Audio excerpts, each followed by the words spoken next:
মুক্তিযুদ্ধের সূচনা যখন হয়, বিশেষ করে মুক্তিযুদ্ধের স্মৃতিচারণে গেলে সেই 47 থেকে 52 থেকে যুক্তফ্রন্টের নির্বাচন, 62-র শিক্ষা আন্দোলন, 66-র 6 দফা, 69-এর গণ অভ্যুত্থান, যে গণ অভ্যুত্থানে বঙ্গবন্ধুকে জেলের তালা ভাঙব এবং শেখ মুজিবকে আনবো স্লোগানে মুখরিত হয়ে সারা জাতি একাকার হয়ে যায়, তার থেকে শুরু করে সেই 52 থেকে এক কথা স্বাধিকার আন্দোলন থেকে শুরু করে স্বাধীনতা পর্যন্ত পৌঁছতে বাঙালি জাতির প্রায় 23 বছর লড়াই সংগ্রাম করতে হয়। যে লড়াই সংগ্রামের মধ্য দিয়ে বাঙালি জাতির কাঙ্ক্ষিত যে লক্ষ্য ছিল মহান মুক্তিযুদ্ধ, স্বাধিকার আন্দোলন থেকে স্বাধীনতা পর্যন্ত পৌঁছতে মহান মুক্তিযুদ্ধে 71 আমাদেরকে অবতীর্ণ হতে হয়েছিল। আর ধাপে ধাপে সেই লড়াই সংগ্রামের মধ্য দিয়ে যখন 71 আসলো, যখন পাকিস্তানি জান্তারা, পাকিস্তানি সরকার যখন তাদের ক্ষমতা টিকিয়ে রাখার জন্যে, বাঙালির অধিকারকে ছিনিয়ে নেওয়ার জন্যে তাদের সকল প্রকার যত রকমের চক্রান্তের নির্লক্ষা তৈরিকরণ লাগে, সব কিছুর মধ্য দিয়ে তারা যখন বাঙালির উপরে আধিপত্য বিস্তার করতে শুরু করলো, ঠিক এমনি এক সময় সেই 1971 সালের 7ই মার্চ বঙ্গবন্ধু রেসকোর্স ময়দানে তিনি বাঙালি জাতিকে ঐক্যবদ্ধ হওয়ার জন্যে, মুক্তিযুদ্ধের জন্য ঝাঁপিয়ে পড়ার জন্যে, মুক্তিযুদ্ধের প্রস্তুতি নেওয়ার জন্যে তিনি যে ডাক দিয়েছিলেন, সেই 7ই মার্চের ভাষণই ছিল মুক্তিযুদ্ধের মূল সূতিকাঘার। আমরা বলবো সেই ভাষণই ছিল স্বাধীনতার ঘোষণা। সেই 7ই মার্চের ভাষণের পর থেকে পাকিস্তানি হানাদার বাহিনী তারা অনেক ঠান্ডা মাথায় ভেবে চিনতে এক পর্যায়ে এই পূর্ব পাকিস্তানকে তাদের আয়ত্ত রাখার জন্য, বাঙালিদেরকে আমাদের অধিকার বঞ্চিত করার জন্যে, তাদের ক্ষমতায় টিকে থাকার জন্যে তারা নানা রকমের চক্রান্তের নির্লক্ষা তৈরি করে। যেমন 7ই মার্চের পরবর্তীতেই সর্বপ্রথম পূর্ব পাকিস্তানে মুক্তিযুদ্ধের সূচনা হয় গাজীপুরে। সেই গাজীপুরে 19শে মার্চ সকাল 10 ঘটিকার দিকে আমরা জানতে পারি যে পাকিস্তানি বাহিনীর একজন জেনারেল, যার নাম ছিল জাওয়ানজেব, তার নেতৃত্বে গাজীপুরে টাকশাল ছিল, গাজীপুরে সমরাস্ত্র কারখানা ছিল, গাজীপুরে ইপিআর এবং বিডিআর ক্যাম্প ছিল। এখানে যারা বাঙালি বেঙ্গল রেজিমেন্টের সৈনিকরা ছিল, ক্যাম্প ছিল, তাদেরকে অর্থাৎ তাদেরকে সারেন্ডার করার জন্যে, সমস্ত কিছু দখল করার জন্যে জাওয়ানজেবের নেতৃত্বে একটি আর্মি দল ঢাকা থেকে রওনা হয় গাজীপুরের উদ্দেশ্যে। টঙ্গী পাস করার পরক্ষণেই যখন গাজীপুরবাসী, জয়দেবপুরের মানুষ সেই সংবাদ পায়, তাৎক্ষণিক জয়দেবপুর থেকে সেই চৌরাস্তা পর্যন্ত হাজার হাজার জনতা, ছাত্র, যুবক, সর্বস্তরের মানুষ সেদিন রাস্তায় নেমে এসেছিল তাদের বিরুদ্ধে প্রতিরোধ যুদ্ধ শুরু করার জন্যে। স্লোগানে মুখরিত হয়েছিল সেদিন পাকিস্তানিদের বিরুদ্ধে। এক পর্যায়ে সম্মুখ যুদ্ধ না, ঠিক অনেকটাই কি বলে, অনেক দাঙ্গা হাঙ্গামা হয়, গোলাগুলি হয়। যে গোলাগুলির মধ্য দিয়ে পাকিস্তানের গুলিতে হুরমত, নেয়ামত আলী সহ বেশ কয়েকজন সেদিন শহীদ হয়েছিল। আর তার এক পর্যায়ে পাকিস্তানি বাহিনীর যে জেনারেল ছিল তিনি ফিরে যেতে বাধ্য হয়। যাই হোক, তার 2-1 দিন পরের থেকেই শুরু হয় পাকিস্তানিদের নানান রকমের চক্রান্ত, নানান রকমের পরিকল্পনা মাফিক তারা কীভাবে এই দেশটাকে তারা গ্রাস করবে, তাদের আয়ত্ত রাখবে, নিয়ন্ত্রণে রাখবে, সেই দৃষ্টিভঙ্গি থেকে তারা তাদের কাজ তারা চালিয়ে যায়।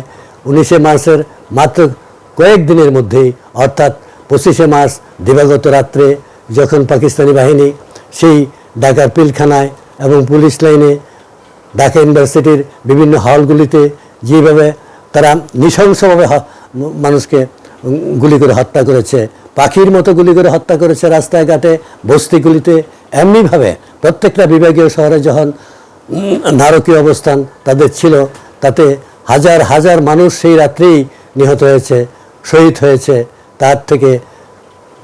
তারপরেই সারা দেশের মানুষ উত্তাল হয়ে পড়ে এবং সারা দেশের প্রত্যেকটা জায়গায়, প্রত্যেকটা বিভাগীয় শহরে, বিশেষ করে টেকনাফ থেকে তেঁতুলিয়া পর্যন্ত সর্বস্তরের মানুষ মুক্তিযুদ্ধের জন্য প্রস্তুতি নিতে থাকে।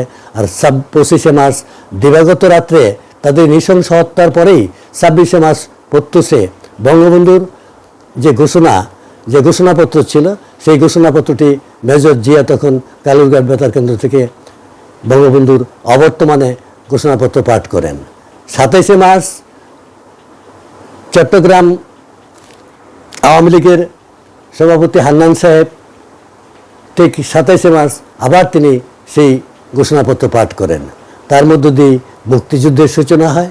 আর আমরা বিশেষ করে আমি ব্যক্তিগতভাবে আমার কথাগুলো আমি বলতে চাই, সেগুলি হলো 19শে মার্চের গাজীপুরের প্রতিরোধ যুদ্ধের পরক্ষণেই 2-4 দিনের মধ্যেই দেখা গেছে গাজীপুর থেকে ইপিআর, বেঙ্গল রেজিমেন্ট, মুজাহিদের লোকজন, সর্বস্তরের ডিফেন্সের লোকজন তাদের প্রত্যেকের অস্ত্র যার যার নিজ নিজ অস্ত্র নিয়ে পালিয়ে যেতে শুরু করে এবং এখানে অস্ত্রের একটা লুটপাটের মহড়া হয়।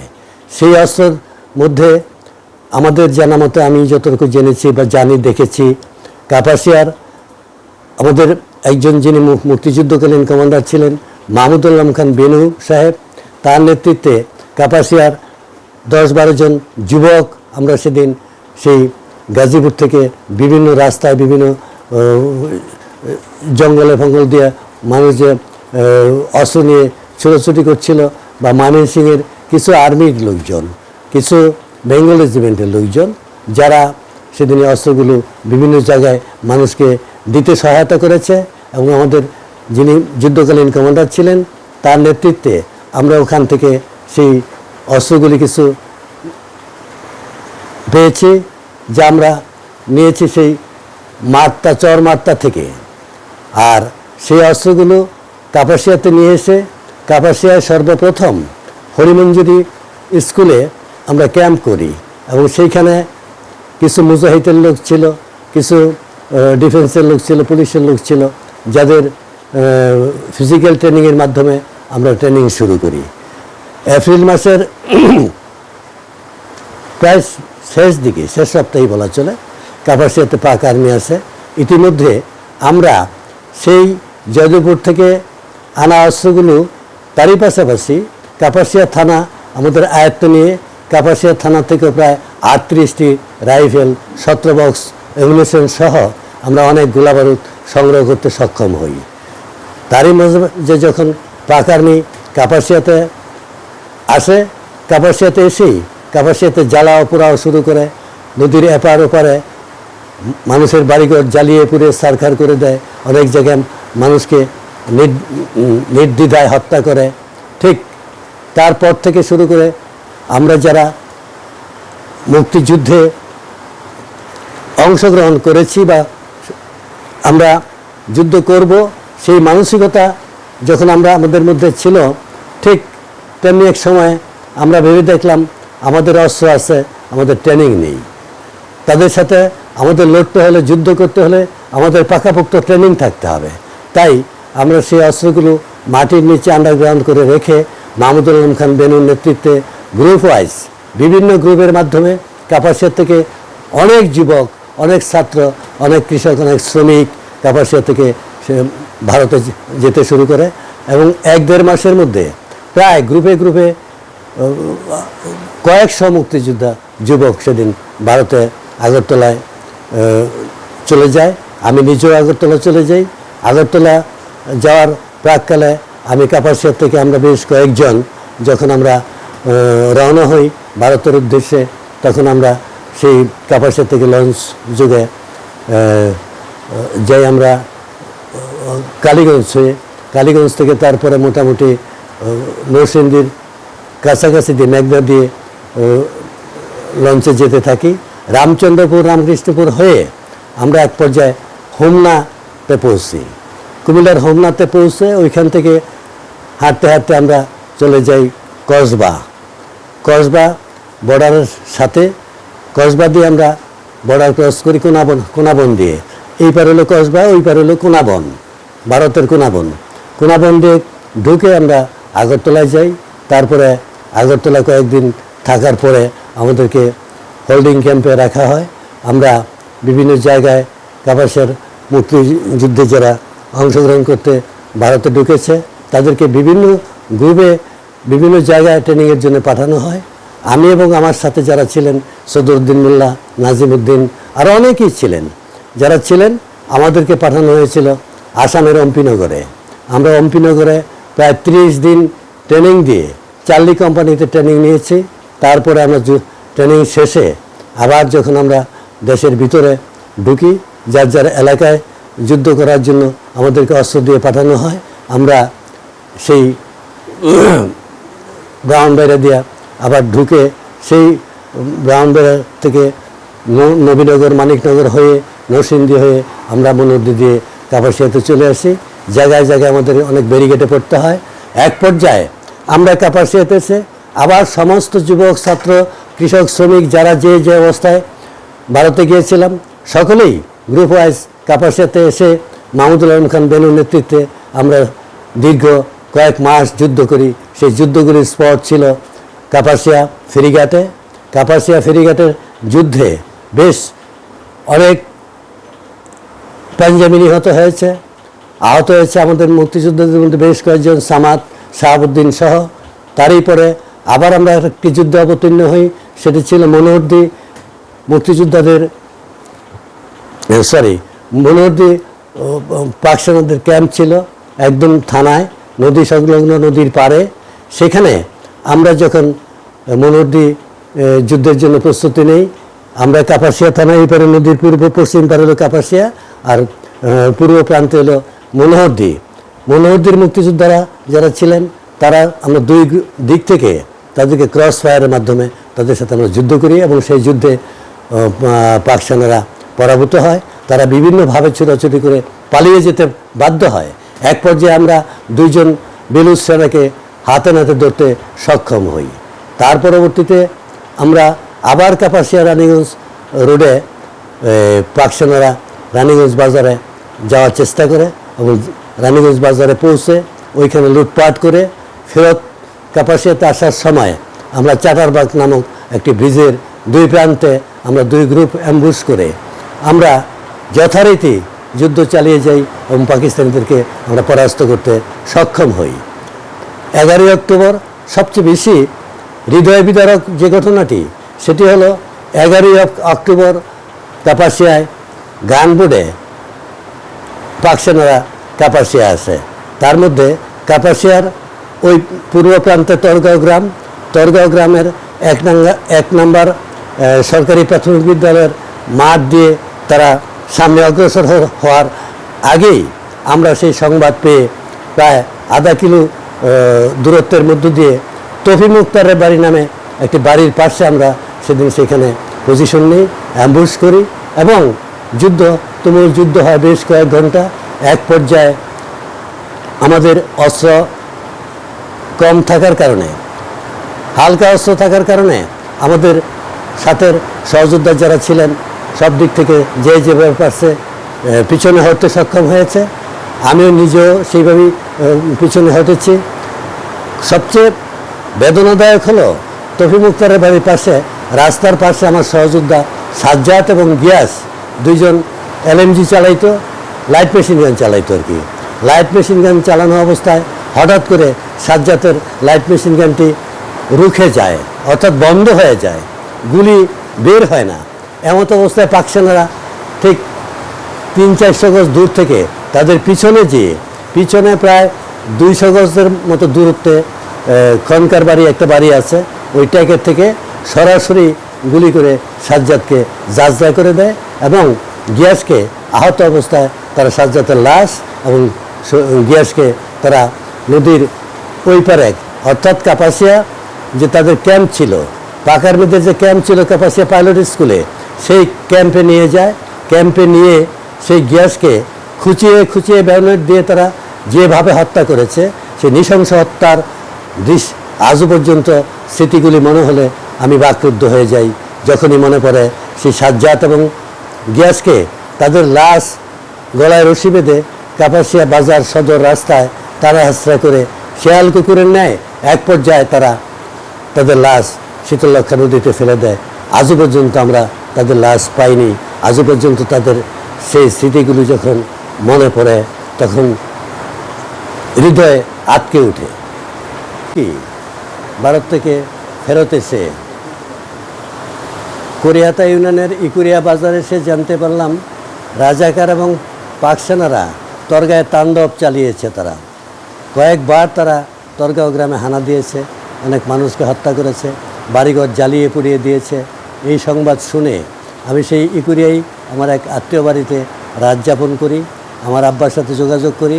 যোগাযোগ করার পরে আমার আব্বা, তিনি ছিলেন একজন মাওলানা, তিনি আমাকে সরাসরি আমাকে বলে দেয় যে তোমার থাকার কোনো প্রয়োজন নেই, তুমি আবার চলে যাও। আমার আব্বার সম্মতি নিয়ে কিছু টাকা পয়সা আমার আব্বা আমার হাতে তুলে দিয়ে আমাকে পরিষ্কার ভাষায় বলেছেন, তুমি যাও, তোমার উপর আমার আশীর্বাদ রইল। দ্বিতীয়বার যখন ভারতে যাই, দ্বিতীয়বার গিয়েই কিন্তু ওই কংগ্রেস ভবনে গিয়ে কয়েকদিন ছিলাম। তারপরে তখন কিন্তু আমাকে সেই নেওয়া হয়, ট্রেনিংয়ে নেওয়া হয়, ট্রেনিং সেন্টার আসামের অম্পিনগরে নেওয়া হয়। ট্রেনিং শেষে অম্পিনগর থেকে যখন আবার দেশে পাঠানোর জন্য একটি হোল্ডিং ক্যাম্পে আমাদেরকে রাখা হয়। এইখানে 2-3 দিন থাকার পরে আমরা বর্ডার ক্রস করব, সব কিছু সিদ্ধান্ত ঠিক আছে। ইতিমধ্যে বর্ডারে যারা রাজাকার থাকতো তারা অনেক সময় আমাদেরকে ইনফরমেশন দিত ওই বর্ডার ক্রস করার জন্যে, তারা অনেকটা সহায়তার হাত বাড়িয়ে দিত। কিন্তু দুর্ভাগ্যের বিষয় হলো আমরা যেদিন ঢুকবো চিন্তা করছি, এবং 2-3টা নৌকার মধ্যে প্রায় 400-500 মুক্তিযোদ্ধা, কাপাসিয়া, কালীগঞ্জ, মনোহরদী সহ এই 2-3 থানার মুক্তিযোদ্ধারা যারা একসাথে বেরিয়ে আসছিলাম। আমরা নৌকার যুগে রেল লাইনের নিচ দিয়ে ব্রিজের নিচ দিয়ে বিল দিয়ে আসতেছিলাম। যখন আমরা সেনবির ক্রস করব, এমত অবস্থায় পাক সেনারা যে রাজাকাররা আমাদেরকে ইনফরমেশন দিত, সহযোগিতা করত, তাদেরকে সন্দেহ করে তাদেরকে এই জায়গা থেকে স্থানান্তর করে ফেলে, এবং পাক সেনারা সেখানে তারা প্রস্তুতি নেয় এবং যুদ্ধের পুরা প্রস্তুতি নিয়ে তারা পজিশন নিয়ে থাকে। হঠাৎ করে অতর্কিতে তারা যখন মেশিনগানের ব্রাশ ফায়ার শুরু করে, তখন আমরা হতভম্ব হয়ে যাই। নৌকার থেকে কেউ লাফিয়ে পড়ে যাই, কেউ বা সাঁতার কেটে আবার ওই ভারতের সীমানা পেরোতে সক্ষম হই। সেখানেও আমাদের কিছু মুক্তিযোদ্ধা সেদিন মারা গিয়েছিল। তারপরে যখন আমরা আবার হোল্ডিং ক্যাম্পে যাওয়ার পরে 3-4 দিন পরে বিশাল আকারে প্রস্তুতি নিয়ে মিত্রবাহিনী এবং মুক্তিবাহিনী মিলিয়ে আমরা আরেকটা যুদ্ধের প্রস্তুতি নিই, যে যুদ্ধে ওই রেল লাইন দিয়ে পাক সেনারা আসতো। আমরা সেই প্রস্তুতিতে রেল লাইন থেকে মোটামুটি ব্রিজ উড়িয়ে দিতে সক্ষম হই, এবং এখানে অনেক রাজাকার এবং পাক সেনা নিহত হয়। আমি প্রথম যখন আগরতলা যাই, 15 দিন থাকার পরে আমি অসুস্থ হয়ে পড়ি, খুব সাংঘাতিক অসুস্থ হয়ে পড়ে, চোখগুলি বড় বড় হয়ে যায়, আমাশায় দেখা দেয়। এক পর্যায়ে আমার সহযোদ্ধারা কয়েকজনে আমাকে বলল আমাকে দেশে চলে আসতে। আমার সাথে আমার এক বন্ধুকে সাথে দেওয়া হয় সহযোগিতার জন্যে।